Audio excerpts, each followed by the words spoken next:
Welcome everybody to our first session. Very excited to be dealing with our first session on the second Perek. But we've had a lot of addendums on the first Perek. We discussed the first Perek so much ba'omek and barochav, depth and breadth. We had addendums and we had about Torah. But I must share something I saw this week, still drawing back a little bit to the first Perek. And we'll see if you figure out as I'm reading it why. And if not, it will become very clear. Okay, so this is from a recent Mishpacha magazine. For those who read Mishpacha, they know what it is. For those who don't know, it's I believe the most popular to a certain segment of maybe Yeshiva Shlini, you would say, people. The silent majority are choking, Pashut choking. This is stark reality described by Rabbi A, prominent Rabbi based in Eretz Yisrael, was consulted intimately by hundreds of B'nai Torah in Chutz La'aretz. Okay? I don't know who this is, Rabbi A. I'm curious. Daily, he hears from couples being strangled by an impossible choice. Keep up with the spending habits of their peers, or suffer the ignominy of being seen in their own eyes. Important. In their own eyes. I'm going to come back to that. If not by others, as miserable failures. Whoa. I can't afford, these are what people are saying, I can't afford to send my daughter to camp this summer, one mother told him. We're barely surviving.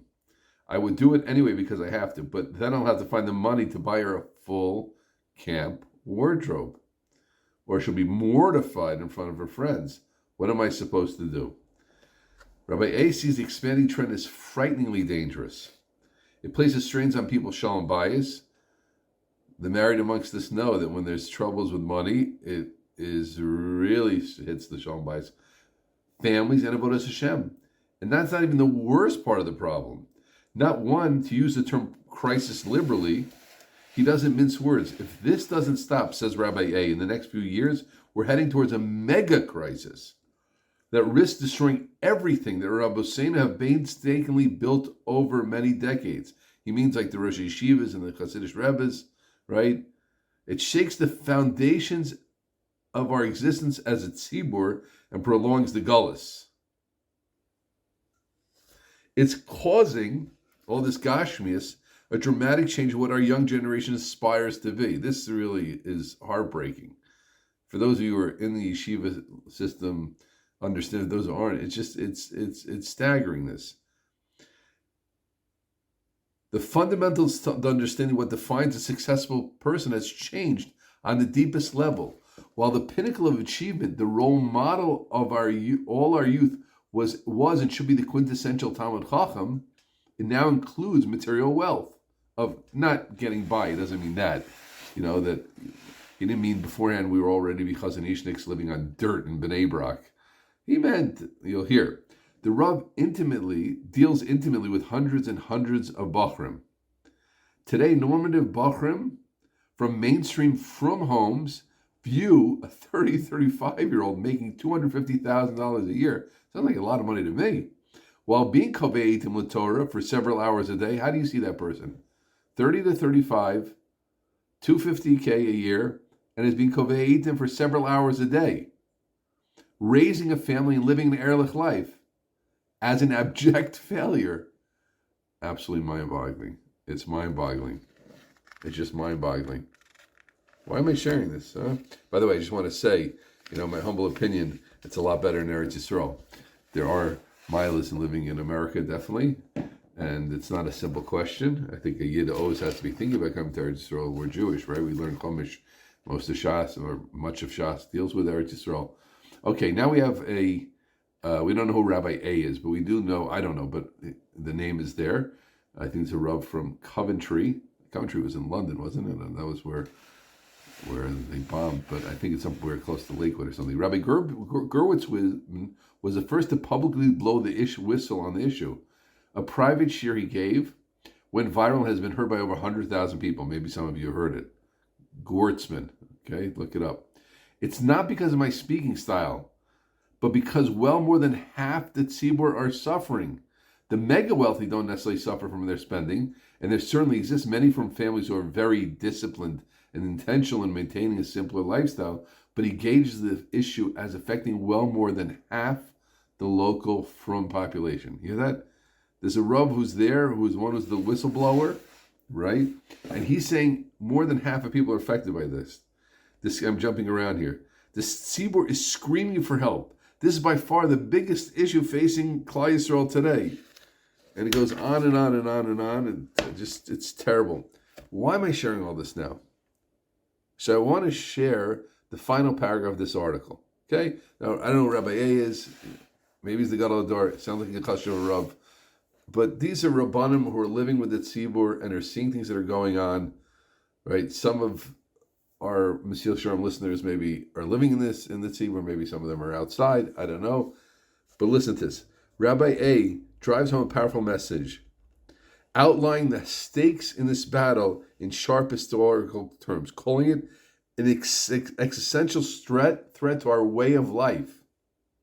He stresses that the most fundamental aspect of Yiddishkeit is that a Jew lives for spiritual pursuits and accomplishments, while ideally limiting his involvement in Gashmius to that which will empower his avodas Hashem. Of course, Dira na, Bayis na, Isha na, this Marchiv Daito Shaladam, person needs a little bit of cholent once in a while. You need some food, and you need a vacation, definitely 4 wheels, a home. I have a nice, it's not mine, but I'm renting, very happy renting in Yerushalayim, Kodesh, Baruch Hashem, beautiful place. I was Zocha too. My wife was Zocha too. She schlepped me along, thank God. Now listen to this. While the Yetzer Hara can trip us into wrong decisions, throughout our history we never faltered in that clear hashkafic delineation, at least in principle. What he's saying is that a Yid knew a defining mark of a deeply firm person is what we want to do. Why are you listening to Mesilas Yesharim explain? We all, believe me, have plenty of faults. Sometimes I don't feel I'm right to speak in front of you, right? And I appreciate the fact people are listening to a small person like me. But we're trying, right? And we know we're trying. A Yidden are trying, and we know what's important in life. But now it's all at risk. This is existential to Rabbi A. The understanding is what carried us through 2,000 years of Gullus, the Inquisition, the Crusades, Tachvatat, and the Holocaust, he says. It is on that platform on which Yiddishkeit stands. We live for Olam Haba. We live for Olam Haba. Those lines have now been crossed. We're pulling the rug out from under our feet, sending a message to our kids and to ourselves that Olam Haza is the Iker. Why do I share this, friends?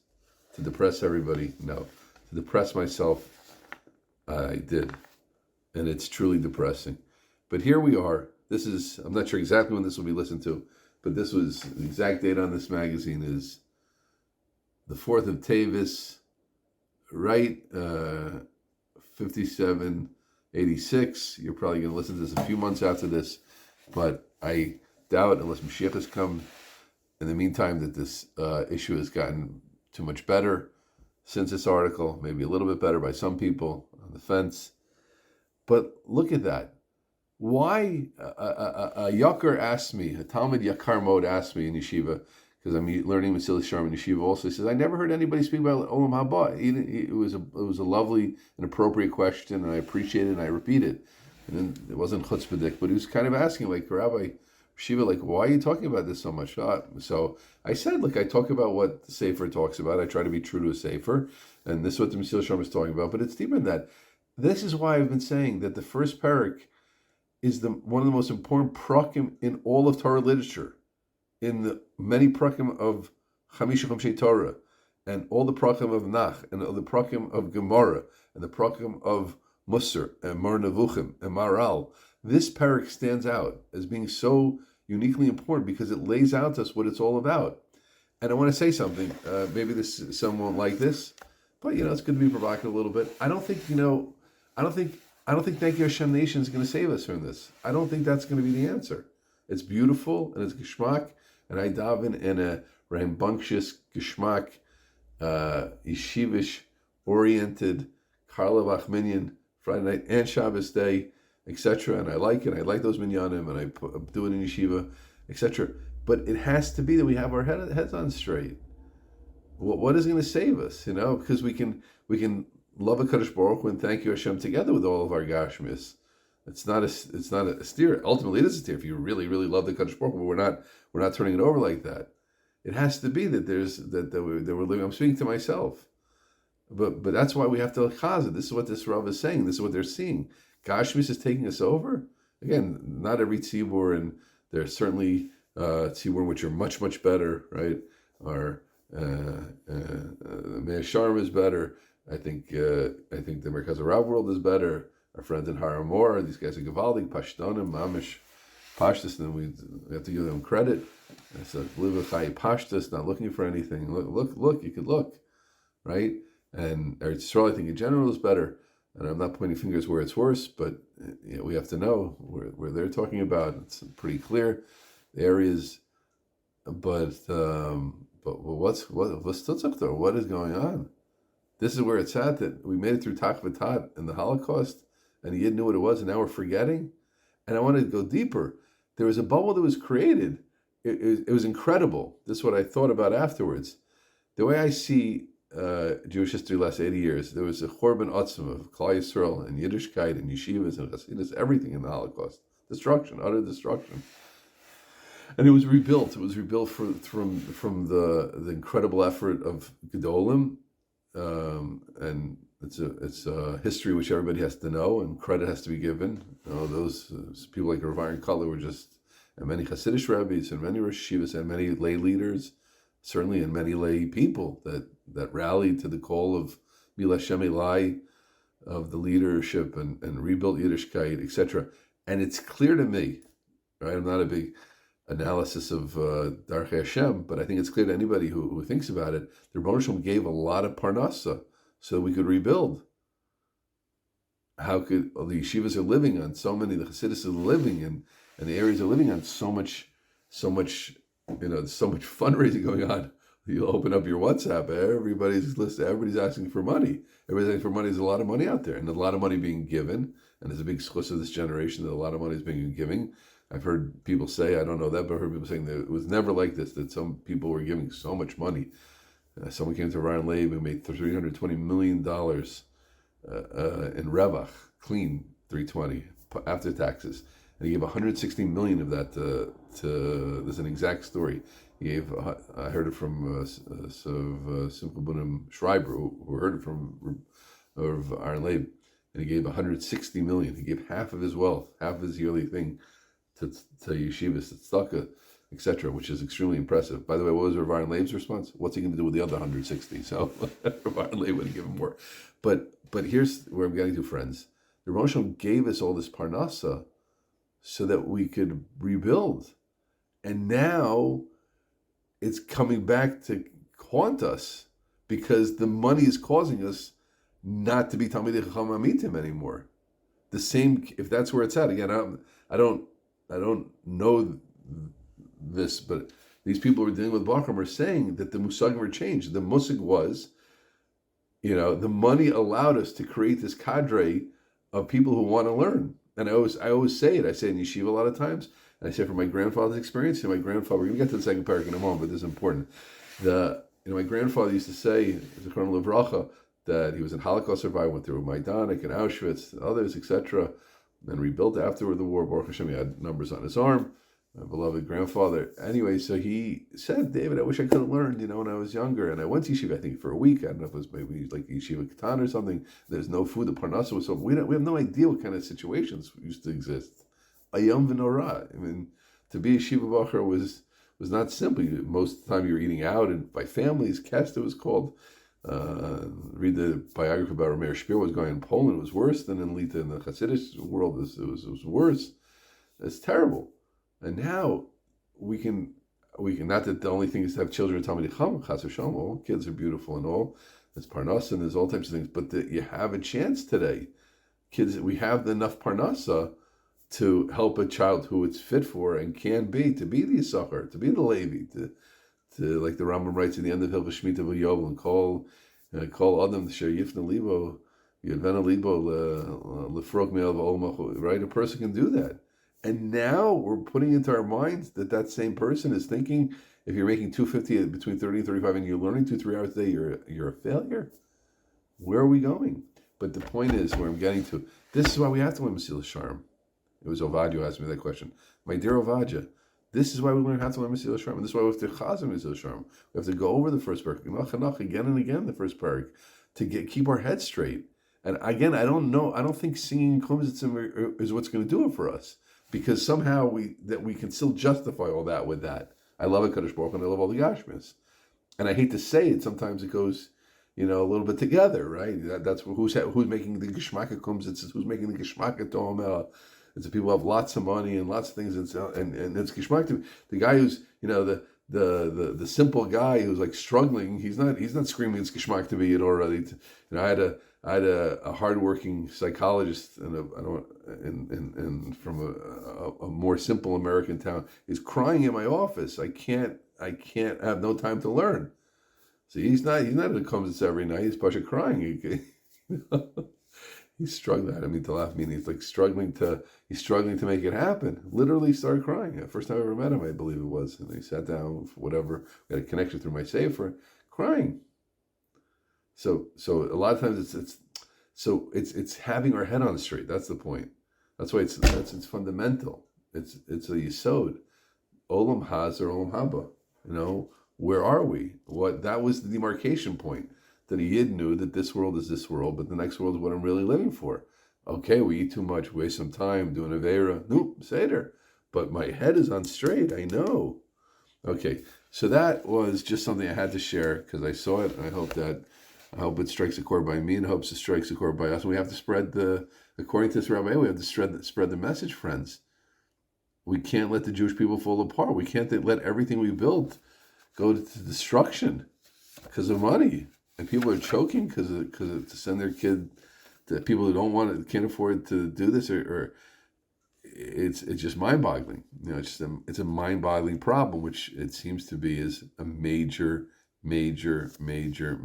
issue, which there's no simple eitzah for, and it's probably going to get worse before it gets better. But the root, according to Rabbi A, is that we forgot what we're living for. Okay, that is a nice introduction to Zehiras. We're going to call this. We're going to call this the first chapter of the second Perek, and we'll connect again. So what's Zehiras? So we had now, okay, direct introduction now to Perek Beis. The Hakdama of this glorious sefer, Mesilas Yesharim, was that people are involved, and really specifically intelligent people are involved in the quest for overall shleimus and avodas Hashem, and the 5 aspects of avodas Hashem, which is making a terrible problem for those who don't know and those who know, who could know. Because firstly, people who really could know don't know. People who don't know are trying. They don't know what they're doing. They're not teaching them what to do, and everybody's losing. Okay? And then the first parak we just discussed, and then we filled in. How Torah fits in, Baruch Hashem, from the Mesilas Yesharim, what I call Seder Bikuach. And now we get the second parak. Now we're ready for Zehiras, watchfulness. So that's what we're going to learn now. What is watchfulness now about? Hine Inya Zehiras hu, Shadam Nishar b'ma'asav u b'inyanov. A person is going to be careful about his actions and about his inyanim. Now, what's the difference between actions and inyanim? I'm not sure, but here's a theory you could think about. Actions is more specific, right? Each and every action. This is how I spoke to my wife. Here's how I spoke to the mailman. Here's how much I ate. Here's how much I exercised. Those are my each thing I do over the day. Here's how I do negel Wasser, and here's how I go to sleep, and here's how I say Amapil, and here's how I give a vad, and here's how I talk to my husband, and here's how I here's how I prepare geschmacka chocolate chips for my family, chocolate chip cookies for my family. All those are all my masim. But the inyan is something more general. It's like my general topics in life, like where you put your kochas. What's your topic, right? What are your klolim? That's your inyan. My inyan is, right? My inyan is to be I I care to buy. My Indian is to be a computer programmer. My Indian is to make parnas for my family. That's your Indian. The maisim is all the details you put inside. So, but the point is, this hirus is, however we can explain it, is the idea that I'm careful in my maisim and in my inyanim. And we'll learn more about that in our next session.